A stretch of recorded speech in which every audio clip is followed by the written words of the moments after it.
Po ating napakagandang Katoji sit and stand tandem stroller. So this already clean and sanitized. Ayan, okay. So wala po itong faded, wala po siyang discoloration. Ayan.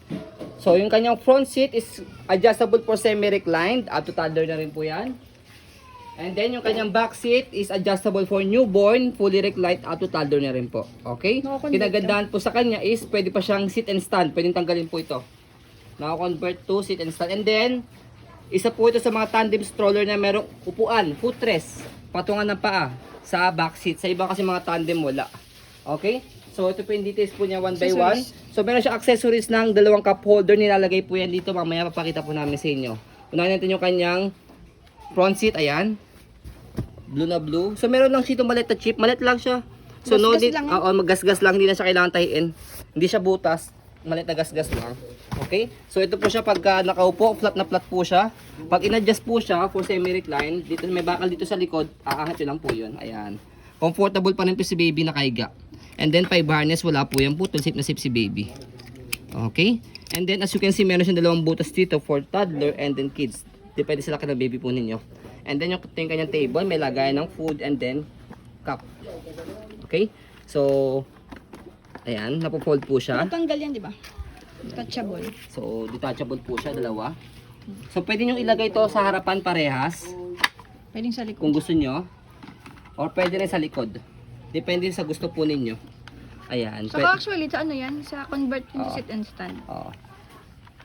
Pwede rin naman isa lang, tapos isa sa likod. Para sa make cup holder. Ayan. Kaya mimilti yung anak niyo. Ay, nagagatas siya.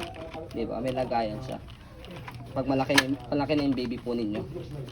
Ayan. Pakita mo yung footrest niya. Tapakan ng paa. Ayan. Footrest. Nag-fold po ito, nabebend siya. Mamaya pag naka-fold. Ayan. Nabebend siya pagka pinold. Kasi yung gulong niya by 2 tapos big wheels na. Kaya pwede po ito sa mamalaking mga bata. Tapos, yung kanyang body frame sa right side. Okay. Next. Tapos yung back seat niya ito. So dito sa back seat niya wala naman siyang tier. Yan, okay siya, peekaboo. Tapos, ito yung kanyang pagkakaupo. Adjust natin for fully reclined.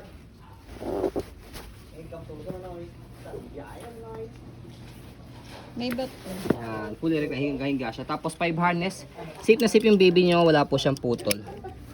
Ayan, okay. And then, same din siya, meron din siya ritong tray. Ditanggal din po yan, default din siya. So, pwede rin lagayin dito yung dalawang cup holder. Ayan. Tapos, ang kinagandaan pa nga po sa kanya, sinasabi ko po sa inyo kanina, meron siyang footrest, tapakan ng paa. Nasa ibang mga tandem stroller, wala. Yan. Kaya, ang kadalasan sa ibang mga tandem stroller, nasisira yung basket dahil doon pinapatong yung paa. Pero dito meron. Diba? Saka high seat siya. Oo. And then, yung kanyang likod, basket niya, saka yung gulong niya, stopper. Ayan. Tapos dito siya ina-adjust pagka gusto niyo po siyang semi-adjust na semi-recline. Ito pwede siya. Ito ang gagamitin po ninyo. Ayan. O pwede rin naman this one. Kumbaga dual purpose siya. Ayan. Ayan. Dual purpose siya. Okay. Tapos ito yung footrest niya. Footboard. Tapakan ng paa po yan pagka naka-sit and stand. Stopper. Ayan. All goods. Ang ganda pa. Okay. Tapos yung basket niya malaki. Marami ko kayong pwede mailagay. Tapos next natin, body frame sa kabilang side, sa left side. Pati yung gulong niya. So, bihira po kami magkaroon ng gantong stocks. And then, ang ganda pa ng condition niya, kaya paunahan na lang po dito. Sa lahat po na nagpapahanap po sa amin. Okay? So, next natin sa handle niya, ayan. Okay na okay po siya. Wala po siyang tear. Ayan. Tapos, ang kinagandaan pa po rito, kay parents, meron din lagayan din na ng tumbler. Starbucks. Oh. Nag-promote pa ng Starbucks. Oh. Ng ano rito, cup holder. Tapos may lagayan pa rito ng cellphone or anything na pwede nyo mailagay dyan. So, stroll natin to make it sure na wala siyang problem regarding sa kanyang mechanism. So, meron po itong manual eh. Kukunin na lang po namin yung manual niya. Okay? Hanapin lang namin yung manual niya. Ayan. Okay? Wala po itong issue. So, sa pag-fold po sa kanya, fold lang yung kanyang canopy. Tapos yung canopy niya sa harapan, move nyo lang siya sa forward. Okay, napakita ko po namin sa inyo kung bakit siya minumove forward. Tapos, stopper nyo muna para hindi siya gumalaw.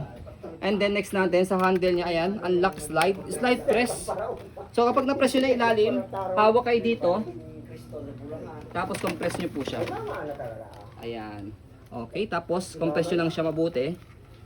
Make it sure yung gulong nakaayos siya.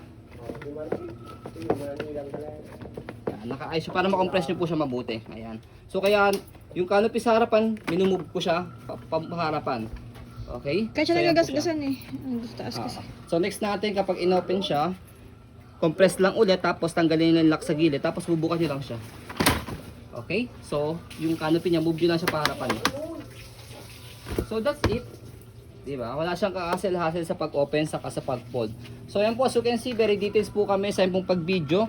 Kasi ang aming shop policy, no refund, no exchange. What you see is what you get. So yan po, maraming salamat. Have a nice day and God bless po.